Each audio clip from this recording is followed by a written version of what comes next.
Hello everybody, Carl Keister here with ClearSurf Financial Education. Today I'm going to be talking about my 2021 predictions, and some of these you might be able to use as far as, if you agree of course, as far as maybe investing thesis or maybe stock picking if that's what you want to do, and or just to stay focused on the market long term. But there are some trends in place that are changing that may affect your portfolio, so you might want to look into some of these things and see if you have too much exposure to some of these things we're going to mention. So the number one trend I see, or prediction I'm going to make, is that spending on the home is going to continue, and that is as more people work from home, they're going to fix it up, whether it be converting a bedroom into an office or maybe just fixing up their space because they're not just living there nights and weekends anymore. They're actually there 24/7 or a good bit of that time. So I think spending their discretionary income around the home, especially when they can't travel, is going to be a trend that's going to continue. So that's going to be good for Home Depot and Lowe's. That's going to be good for any retailer like Home Goods or places that sell things for your home or office to make it feel more comfortable.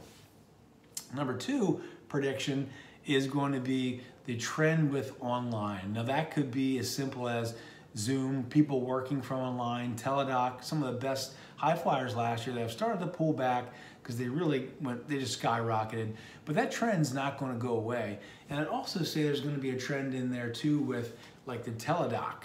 You see more people that have used those kind of services talking to a pharmacist or talking to a doctor online because it's easier for a location, or they just couldn't get out of the house, or they weren't allowed to in some areas and still going on in some states.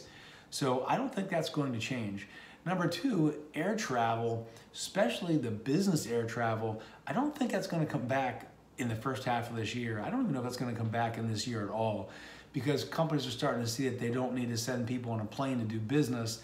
And that's bad for airlines because the most profitable person on the airplane is the business client. They charge the most because they can write it off as an expense, and they're the ones that generally take the more expensive seats because it's a write-off. So that's going to hurt the airlines.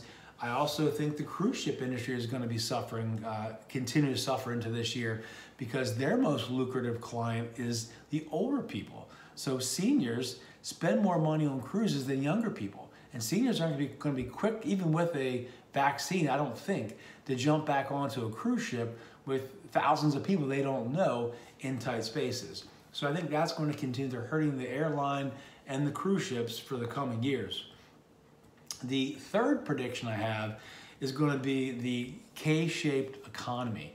And what I mean by that is there's going to be consequences for those people that did not lose their job, or they held stocks, or even retirees that have a significant stock portfolio. They've done really well. As the stock market's at all-time highs, if you're able to transfer and work from home and still collect your paycheck, then those folks are doing really well. Now, the flip side of that is for the business owners, whether it be someone that is in travel, leisure, event planning, restaurants, those people are getting hurt severely, and so are their employees. So that's why I say when you've got this case, you've got, a lot of the population hasn't missed a beat and nothing has really affected them monetarily. They may not be able to travel, but the income's still coming in.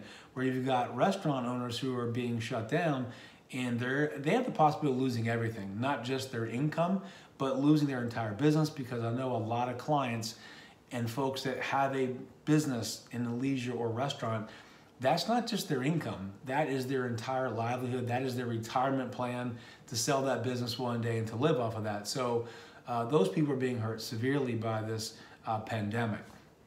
And I don't see that changing in the first half until we get enough people vaccinated where these states start loosening up requirements.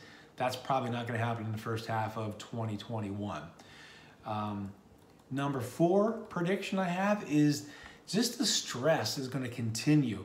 The pandemic has brought out a mental health crisis, basically with suicide rates are up, depression, anxiety, isolation, and also physical and mental abuse from people that are at home who can't get away because their spouse or significant other is not going to work. So therefore, with the alcohol consumption up or drug consumption up, that abuse is going to continue. So there's going to be a demand for mental health, and unfortunately, going to be some folks that are going to need more help than others when it comes to what this pandemic has brought about. Now, on the similar lines, number 5 is going to be companies are going to start touting more and more about their food and beverage companies about the benefits of their product. I say this because we noticed during this COVID-19, yes, if you have a weakened immune system, you're more susceptible, but also those folks that were obese or diabetic definitely had a higher fatality rate than those who do not. Those that are in better shape, who do not have a compromised immune system, and were not obese. So I think that's going to be a key. You're going to see more towards that healthy lifestyle, just not for just for this pandemic, but just in general. Folks have been cooped up, maybe not been exercising much, have gained weight, are going to want to lose that weight. So number 6, I think there may be, even at the end of this COVID-19 this year, at some point in time, at the end of the year, there could be a shortage in healthcare workers, because doctors and nurses that are close to retirement have been working more hours than they've ever worked in their life, under more stress. And I think those folks that are close to retirement might take that early retirement ticket. This will also come into play with first responders and police officers, because police officers are dealing with not just the COVID-19, you have to be worried about walking and coming in contact with someone who has this, but also during the rioting and the whole election, the whole defund the police movement, where they're being asked to do their job with their hands tied behind their back, which in my opinion is ridiculous, especially in some of these states. But I'm not going to go into any more detail on that, just my opinion. Number 7, there's going to be a tremendous amount of buildup, pent-up demand for travel in the second half of the year. As we get through the summer months, and I think especially into fall, if kids can go back to school, those people that didn't travel much last year, some people didn't even take a vacation, others put off plans to travel for some of those overseas destinations, or just getting out of their own neighborhood for that matter. That demand is going to pick up, I think, tremendously in the second half of 2021, and maybe even the third and fourth quarter for sure. I think that'll pick up. So number 8 is going to be, I don't think we're ever going to go, well, at least not in the first half of the year, if not the entire year, I don't think we're going to go back to 5 days a week, 9 to 5 in the office. Companies have seen that most people have been more productive from home, and with that being said, they don't need as much office space, so that's going to continue to save them money.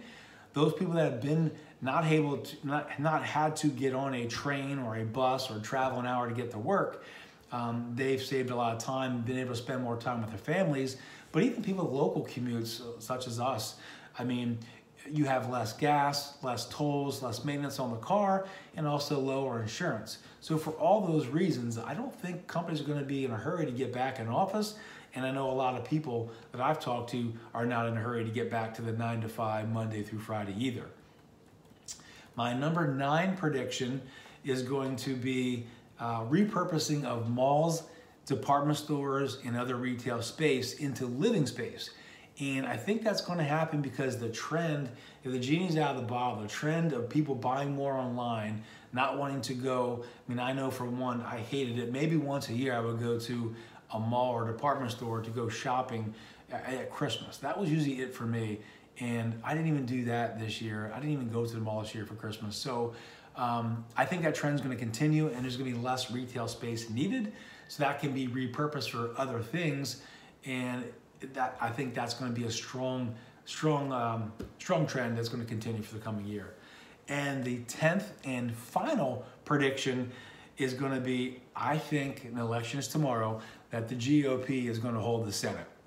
I think the GOP is going to hold the Senate, and I think that's going to help stop the liberals' agenda from moving way too far to the left. And in my honest opinion, I think that's actually what Joe Biden wants, because I don't think he's as liberal as some of the new Democratic blood wants him to be. And I don't think he's going to swing the pendulum that far to the left. So if that doesn't happen, if the Republicans and the GOP hold on to the Senate, that's going to allow him to put some things through, make some changes, of course. He'll undo some of Trump's plans and tax code changes, but it's not going to pressure him. The Democrats won't be able to pressure him so hard that'll have to do everything they want, no matter how detrimental it is to the country. So with that being said, I think that's a positive thing. So there it is. That is my predictions for 2021. We'll see how many of those come true, but I'm pretty confident that of these 10 things, most of these things are going to hold true.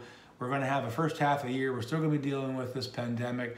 There are vaccines available, yes, but I've talked to a lot of people who are not in a hurry to take this vaccine because simply there's not a lot of history to say what the side effects are going to be.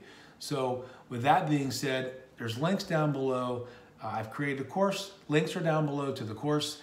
And if you're interested in starting the new year off right, you want to learn some tips on maybe how to save money with tax season coming around the corner, budgeting, retirement planning, estate planning. Maybe you're not sure about the difference between term life and whole life. All these things are in my course, a very cheap course. So please like and subscribe to this channel, as I will be bringing more videos like this twice a week to keep you informed. And until next time, take care.